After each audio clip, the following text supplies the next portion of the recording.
Hi everyone, welcome to this episode of WealthAbility Live. And a couple of weeks ago, we talked about inheritance tax planning. And today we'll talk about even more advanced strategies. So before we introduce our guest for today, whether you know him or you not know, he was our favorite guest in our show. Thank you. And if you're watching me live, make sure you say hi and stay interactive. We are live today on laptop, but if you have comments, will be acknowledged after the live, so I will be able to get back to you. So if you're watching replay, welcome to all the replay viewers. Again, be free to just drop in your watching replay and ask any questions if you do have in the meantime. Okay, so today we are talking about inheritance tax planning. Before we start, just again, we'd like to introduce Aiden as our guest speaker. So Aiden, just to tell people a little bit more about you. Yeah, thank you, Hannah. Great to be here today. My name is Aiden Dow. I run Aiden Dow Wealth Management, and I help people with all aspects of investing, financial planning, and tax efficiency. Yeah, that's brilliant. Thank you. So because the work I do as well as the work Aiden does is really work hand in hand. So I think it's a great idea to pick up this topic, inheritance tax planning, because one, a lot of people are probably not aware of these things. We're living day-to-day life, dealing with income tax, business tax, but these things actually is better start planning. Especially if you missed our last episode about basics of inheritance tax planning, make sure you go back. I would later on drop the link in the comment as well. But today we're talking about some more advanced strategies. So Aiden, last time we talked about gifting and what you do, like giving away things during your lifetime. So that's outside your estates and avoid reduce the inheritance tax. So what are the advanced strategies? Well, just to recap on that last meeting, obviously inheritance tax is quite significant. It is charged that on your estate. So if you've got an estate worth more than £325,000, any more than that is taxed at 40%. So basically people who own properties technically will, when they die, there will be an inheritance tax bill. And at 40%, it's pretty hefty, and it can leave loved ones in quite a stressed situation when they're having to be facing a very difficult time to have to pay big tax bills when there may be liquidity issues with selling the property, might not have sold it in time for the liability. So inheritance tax is a big issue for people. But there are some advanced strategies. We talked briefly about the main things to obviously have a will and gift away some assets during your lifetime. But today we're going to look at more advanced strategies, and what a lot of people do is use trusts to help plan and make sure their assets stay within their family for generations to come. And I've got a little diagram that I'll go through with you, Hannah, today, just to demonstrate what people do. And what people do is they create trusts. But let me just show you the example here. We've got John and Anne, and they're happily married, and they've had two very nice children. One's called Aiden, one's called Hannah. And yeah, so that's great. But very sadly, what could happen if something happened to John, then that's a very sad situation, clearly. So what would happen? His estate would then pass across entirely to Anne. So let's say they owned a property, they had pensions, and they had other investments. Then Anne all of a sudden has got a significant estate, £1 million. So if anything happened to Anne, then there would be a significant tax bill at 40% of anything above £325,000 would be the tax bill. Now that's not what we're talking about at the moment, but what would happen is in future years, Anne may meet somebody else. She may get remarried, and what happens then is she'll get married after death. And with a respectful amount of time, she would go on and she could potentially marry Alistair. And Alistair could have some kids of his own.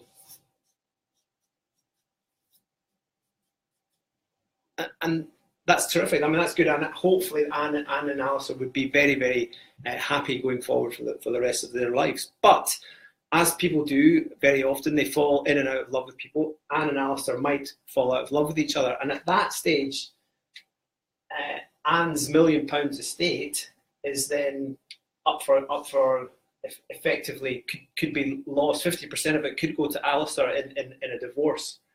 So quite a long-winded way to say it, but what happens is John's wealth therefore doesn't go down to his own children. It could be lost to half of it could go to Alistair's children, which is not really what the plan is. Also, what you could look at is if something happened to Anne, then Aiden and Hannah would get the wealth, would inherit the wealth. Hannah could marry somebody that couldn't go well, or Aiden could start a business and make it into difficulties. So it's quite there's quite a lot of things that can happen, which would mean that the wealth could come out of the family. So what people do to protect their assets within the family is they create what's called a trust, and they create, as we're on there, basically a family trust.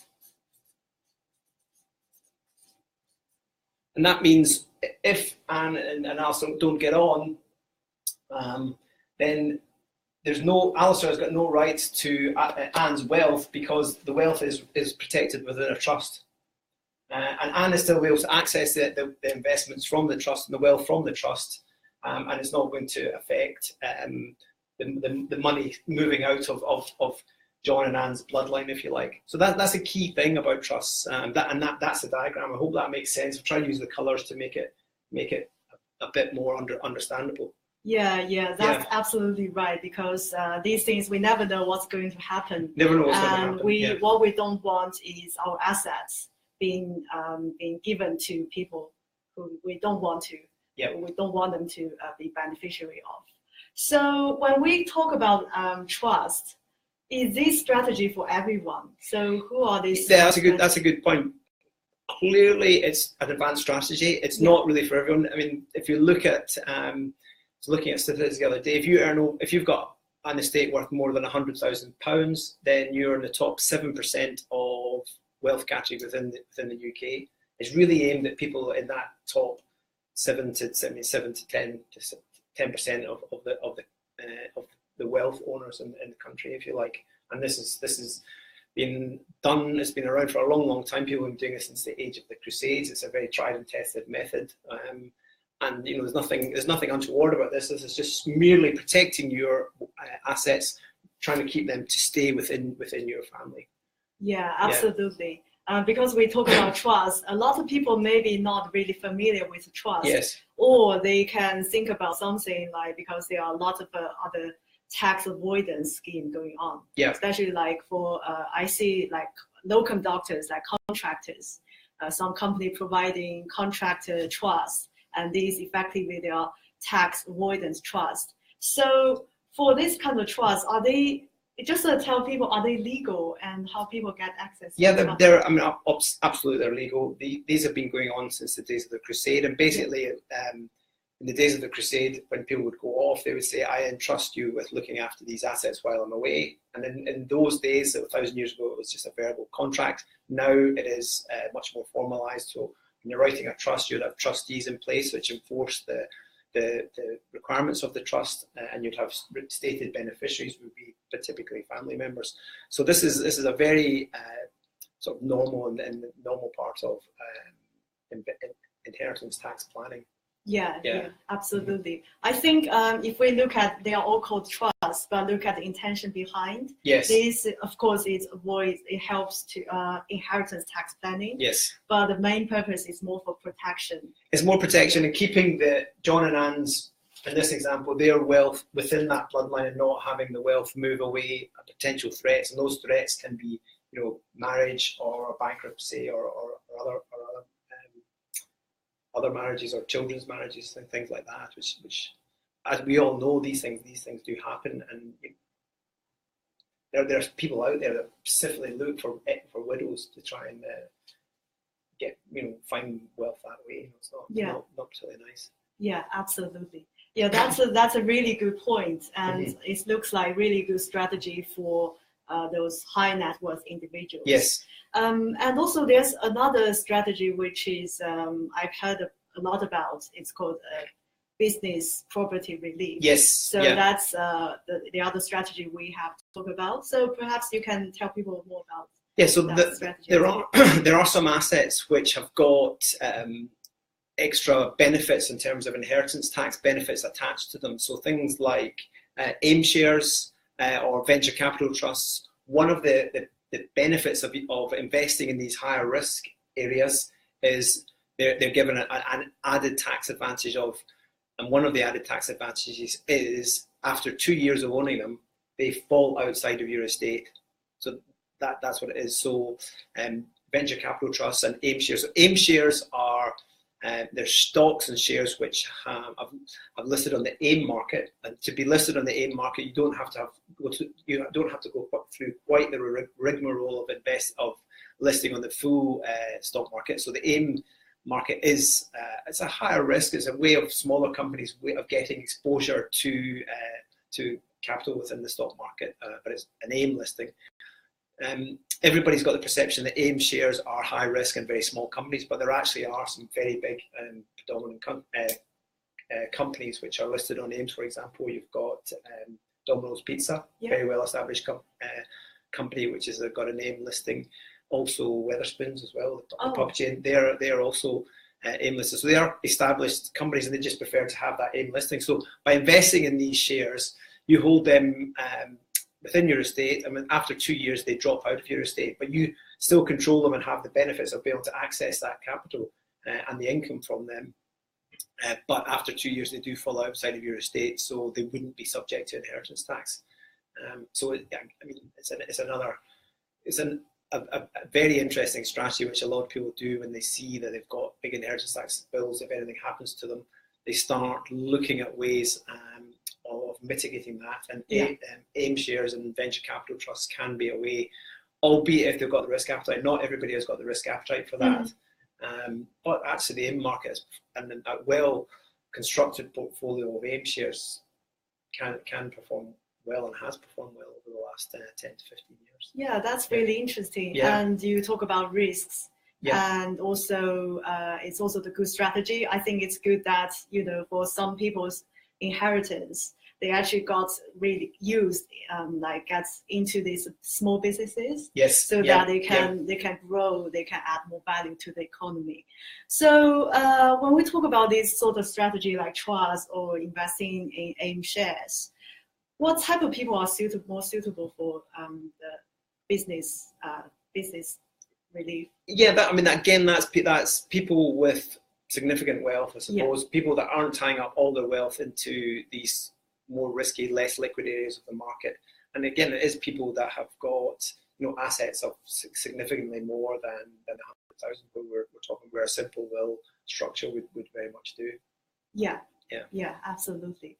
So just to say, in real life, are they people have a combination of both strategy? Very much so, because inheritance tax is one of those taxes. It's almost like a voluntary tax, because you can look at the value of your estate and you can look at how much tax is going to be paid when you pass away. So ideally, if you knew exactly the day you pass away, then you'll have spent all your money or gifted it all away.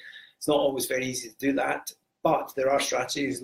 Having a very strong goodwill in place, using trusts, gifting assets away, investing in asset classes that have got inheritance tax advantages. There are a lot of things you can do, but these trusts it's a big area. I thought it was specifically good to look at that in sort of one hit within this, but there are other things you can do. Yeah, absolutely. I think inheritance tax is like there are lots of things you can do. Yep. But again, in the end, it's look at like what's your intention. Especially like investing in business. I would say if you choose to invest in business, if you do have a genuine interest of growing these small businesses, that's probably a good option for this type of people. Very much so, people that have got an understanding of the risks and understanding of the companies that are involved. That's a good point. Yeah, absolutely. So let's see if any live questions. So we see people join. Hi, everyone. So so far I haven't seen any live questions. So if you do, or if you're watching replay, be free to drop them. So either myself or Aiden will be acknowledged. So Aiden, of course, we talk about like just together with our last episode, like gifting, as well as a trust, as well as this business property relief. Yes. So is there anything like for people who you think, what sort of action you normally advise these kind of people to take? Well, absolutely. The key thing is to try and know the value of your estate for the first thing. That's the first thing you can do. And if your estate is worth over 325,000, then do the maths, work out the value of your estate, take away 325,000 from it, and then see how you feel about the inheritance tax liability. I mean, some people take the view that they're not going to be around to deal with it, and so it's not their problem. But other people who've got wives and children, they've worked hard to keep that money or earn that money. They want to keep it within their family. So it's always worth going through, working out what the value of your estate, looking at what the sums and the maths of it is, and then talking to advisors or people who understand this the specialist area intimately, so that you can get to a solution where you want. You might be quite happy to pay some inheritance tax, or you might be quite happy to pay all inheritance tax. But the key thing is know your inheritance tax, know how much your estate is going to be worth, and know the outcomes for your family. Yeah, absolutely. I think having an understanding of what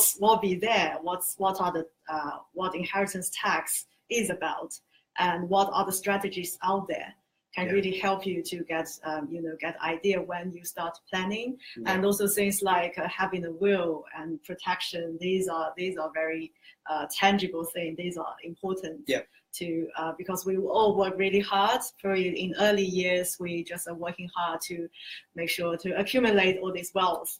But then eventually we need to take actions and have the right strategies to protect them. It's not necessary.